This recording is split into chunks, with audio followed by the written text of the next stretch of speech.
Lucas 8. Aconteceu depois disto que andava Jesus de cidade em cidade e de aldeia em aldeia, pregando e anunciando o evangelho do reino de Deus. E os 12 iam com ele, e também algumas mulheres que haviam sido curadas de espíritos malignos e de enfermidades. Maria, chamada Madalena, da qual saíram 7 demônios, e Joana, mulher de Cusa, procurador de Herodes, Susana e muitas outras, as quais lhe prestavam assistência com os seus bens. Afluindo uma grande multidão e vindo ter com ele gente de todas as cidades, disse Jesus por parábola: Eis que o semeador saiu a semear. E ao semear, uma parte caiu à beira do caminho. Foi pisada e as aves do céu a comeram. Outra caiu sobre a pedra, e tendo crescido, secou por falta de umidade. Outra caiu no meio dos espinhos, e estes, ao crescerem com ela, sufocaram. Outra, afinal, caiu em boa terra. Cresceu e produziu a 100 por 1. Dizendo isto, clamou: Quem tem ouvidos para ouvir, ouça. E os seus discípulos o interrogaram, dizendo: Que parábola é esta? Respondeu-lhes Jesus: A vós outros é dado conhecer os mistérios do reino de Deus. Aos demais fala-se por parábolas, para que, vendo, não vejam, e ouvindo, não entendam. Este é o sentido da parábola. A semente é a palavra de Deus. A que caiu à beira do caminho são os que a ouviram. Vem a seguir o diabo e arrebata-lhes do coração a palavra, para não suceder que, crendo, sejam salvos. A que caiu sobre a pedra são os que, ouvindo a palavra, a recebem com alegria. Estes não têm raiz. Creem apenas por algum tempo, e na hora da provação se desviam. A que caiu entre espinhos são os que ouviram, e no decorrer dos dias foram sufocados com os cuidados, riquezas e deleites da vida. Os seus frutos não chegam a amadurecer. A que caiu na boa terra são os que, tendo ouvido de bom e reto coração, retêm a palavra. Esses frutificam com perseverança. Ninguém, depois de acender uma candeia, a cobre com um vaso ou a põe debaixo de uma cama. Pelo contrário, coloca-a sobre um velador, a fim de que os que entram vejam a luz. Nada há oculto que não haja de manifestar-se, nem escondido que não venha a ser conhecido e revelado. Vede, pois, como ouvis, porque ao que tiver se lhe dará, e ao que não tiver, até aquilo que julga ter lhe será tirado. Vieram ter com ele sua mãe e seus irmãos, e não podiam aproximar-se por causa da concorrência de povo, e lhe comunicaram: Tua mãe e teus irmãos estão lá fora, e querem ver-te. Ele, porém, lhes respondeu: Minha mãe e meus irmãos são aqueles que ouvem a palavra de Deus e a praticam. Aconteceu que, num daqueles dias, entrou ele num barco em companhia dos seus discípulos, e disse-lhes: Passemos para a outra margem do lago. E partiram. Enquanto navegavam, ele adormeceu, e sobreveio uma tempestade de vento no lago, correndo eles o perigo de sossobrar. Chegando-se a ele, despertaram-no, dizendo: Mestre, estamos perecendo. Despertando-se Jesus, repreendeu o vento e a fúria da água. Tudo cessou, e veio a bonança. Então lhes disse: Onde está a vossa fé? Eles, possuídos de temor e admiração, diziam uns aos outros: Quem é este que até aos ventos e às ondas repreende e lhe obedecem? Então rumaram para a terra dos Gerazenos, fronteira da Galileia.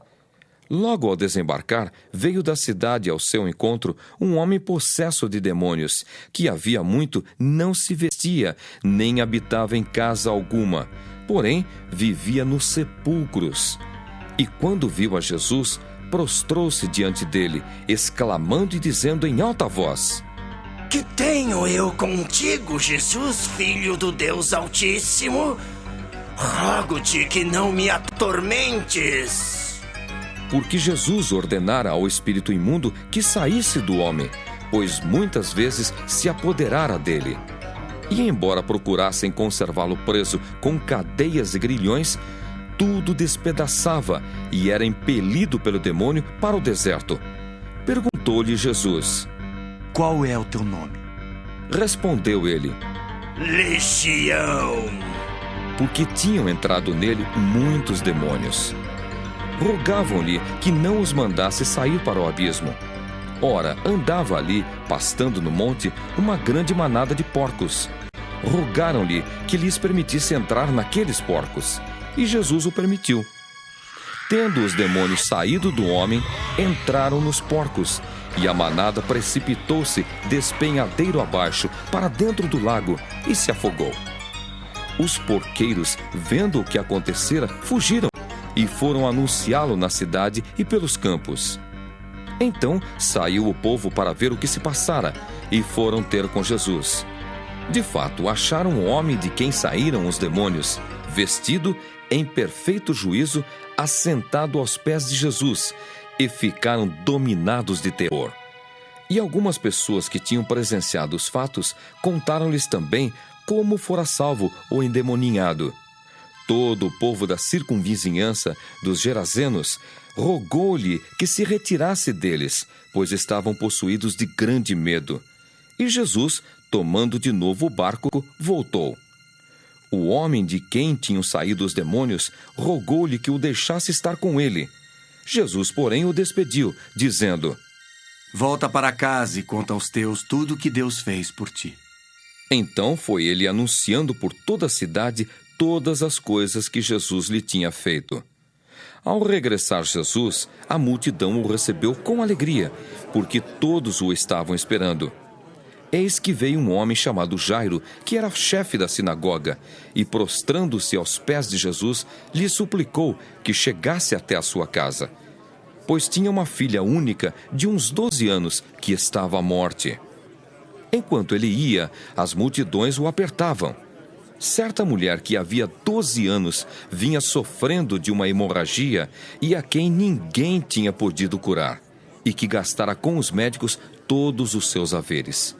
Veio por trás dele e lhe tocou na orla da veste, e logo se lhe estancou a hemorragia. Mas Jesus disse: Quem me tocou?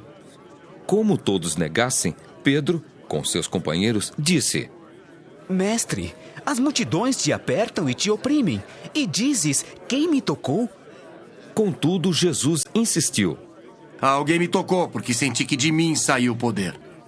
Vendo a mulher que não podia ocultar-se, aproximou-se trêmula e, prostrando-se diante dele, declarou, à vista de todo o povo, a causa por que lhe havia tocado e como imediatamente fora curada.